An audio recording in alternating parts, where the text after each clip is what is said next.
विपक्ष का रवैया खिसियानी बिल्ली नोचने जैसा है, खिसियानी बिल्ली नोचने जैसा है। विपक्ष का रवैया खिसियानी बिल्ली नोचने जैसा है, कुछ होता नहीं है। खिसियानी बिल्ली क्या करेगी? खम्भों को नोचेगी। ये खम्भों को नोचने का काम कर रहे हैं। मैं आपसे कहना चाहता हूँ प्रतिपक्ष के माननीय सदस्यों द्वारा अभी 2 घंटे लगेंगे, चिंता मत करिए, आराम से रहिए। हाँ, किसानों दिन भर काम, मैं तो दिन भर काम करने वाला हूँ, किसान हूँ, चिंता मत करिए। 2 घंटा चलेगा, 2 घंटा चलेगा, आराम से करूँगा। माननीय अध्यक्ष जी, माननीय अध्यक्ष, प्रतिपक्ष के माननीय सदस्यों द्वारा पंचायत राज संस्थाओं को राज्य वित्त आयोग के अंतर्गत 2024-25 में 3,800 करोड़ रुपए, 2023-24 में 1,400 करोड़ रुपए रोके जाने बाबत मनगढ़ंत बात कही गई है। इस संबंध में सदन को अवगत कराना चाहूँगा कि माननीय सदस्य सदन को गुमराह कर रहे हैं, सदन में झूठ बोल रहे हैं। इनकी सरकार के कार्यकाल की वास्तविकता से मैं सदन को अवगत कराना चाहूँगा कि गत कांग्रेस सरकार राज्य वित्त आयोग की राशि 2180 करोड़ की देनदारियां हम पर छोड़ के गए थे। 2180 करोड़ की देनदारियां हम पर छोड़ कर गए थे। हमने उक्त देनदारी 2180 करोड़ रुपए सहित 4,000 करोड़ रुपए से अधिक का भुगतान हमारी सरकार के आने के बाद पंचायत राज संस्थाओं को जारी किया गया।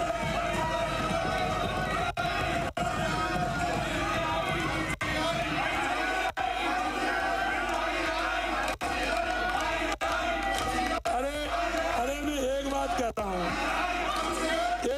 रहा हूँ, आप ये तो, अरे प्रतिपक्ष के नेता, एक बात तो सुन लो। अगर आपकी इतनी भी चलती है, आप सदन के प्रतिपक्ष के नेता हैं, तो इतना सुन लो, आपकी संख्या सदन में कितनी है और अब कितनी है, जरा गौर कर लो। कहाँ गए तुम्हारे साथी? आधे तो छोड़ के चले गए और आधे रात के अंधेरे में चले जाएंगे। आपको पता नहीं है, क्योंकि जिनके काले कारनामे होते हैं वो कभी सामना नहीं कर सकते। गत सरकार के कार्यकाल में पूरे प्रदेश में अराजकता फैली हुई थी, जिलों में किसी का कोई नियंत्रण नहीं था। फलस्वरूप आपका हर एमएलए एक नेता अपने क्षेत्र का सीएम बना बैठा था। हर जगह भ्रष्टाचार, अराजकता, गुंडाराज फैला हुआ था। चाहे वो रिफाइनरी हो, अरे रिफाइनरी वाले कहाँ गए? अरे रिफाइनरी वालों को ढूंढ लो, कहाँ गए? मैं कुछ कहता अब नहीं कहूँगा, वो यहाँ सदन में मौजूद है नहीं है, इसलिए नहीं कहूँगा। रिफाइनरी वालों को देख लो कहाँ है। निर्माण कार्यों में ठेके और जनहित योजनाओं में क्रियान्विति को हर जगह तथाकथित मिनी सीएम का बोलबाला था। आपकी सरकार 5 वर्ष तक अपनी इस कार्य प्रणाली के चलते रिफाइनरी का पूरा नहीं कर पाई। हमने आते ही इस काम को गति दी, इसमें आने वाली बाधाओं को दूर करने का काम किया। अभी कुछ समय पूर्व में स्वयं रिफाइनरी का मौका करके आया हूँ। मुझे पूर्ण विश्वास है कि हम रिफाइनरी को वर्ष 2025 में ही प्रारंभ करेंगे। और एक बात और मैं कहना था, हमारे रिफाइनरी में से काफ़ी प्रकार के प्रोडक्ट निकलने वाले हैं। हमने अभी वहाँ इंडस्ट्रियल एरिया डेवलपमेंट किया है और उसको डेवलप करके जिससे कि हमारी रिफाइनरी चालू हो, उससे पहले हमारे लोगों को रोजगार मिले, उद्यमी वहाँ आए, इस काम को भी हमने आगे बढ़ाने का काम किया है।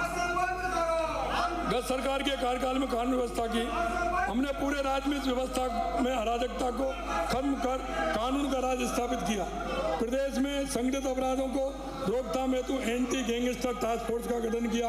प्रदेश में बढ़ते हुए साइबर अपराधों को रोकने के लिए साइबर सुरक्षा रणनीति कर प्रभावी कार्रवाई शुरू कर दी है। मैं आपको एक बात और कहना चाहता हूँ, माननीय अध्यक्ष जी,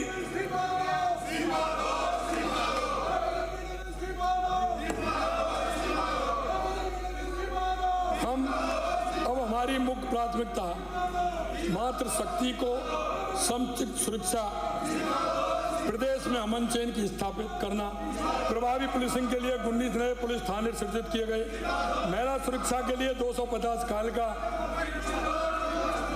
पेट्रोलिंग यूनिट गठित की गई। इस संबंध में उठाए गए कदम से राज्य में महिलाओं के विरुद्ध हो रहे अपराधों में प्रभावी कमी आई।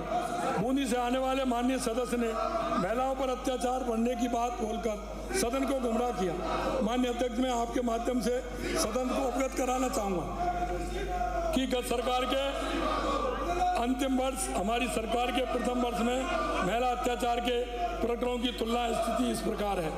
अब मैं आपको बताना चाहता हूँ, यह नेता प्रतिपक्ष ने भी कहा और बूंदी से आने वाले विधायक ने भी कहा, यह दुरुस्त हो जाए जरा मैं भी कह दूं, क्योंकि ये जो बात रखते हैं तो हवा में रखते हैं। दुष्कर्म के साथ हत्या मामलों में 7.32 की कमी आई, प्रतिशत की कमी।